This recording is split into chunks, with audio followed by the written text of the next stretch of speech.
nangyayari kasi parang ganito.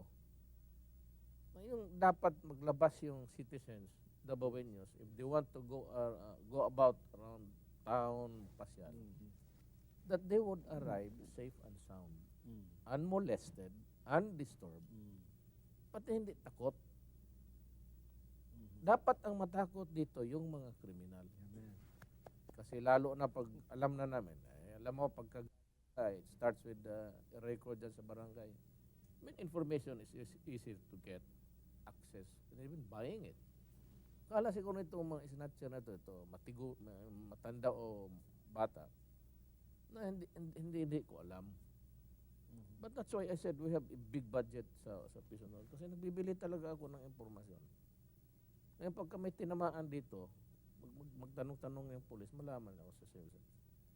Ngayon dapat kang matakot kasi ang kriminal ang dapat matakot, maglabas-labas ng bahay. Dapat kayong mga kriminal, magkulong lang kayo sa bahay.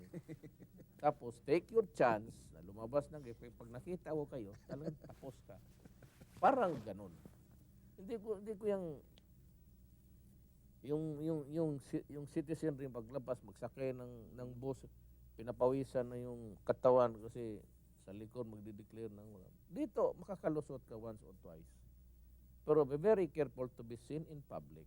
Kayong mga kriminal kasi pag nakita ko kayo tapos nalaman ko nga ikaw nga talagang tapos ka. Tapusin ko yung gawain mong masama.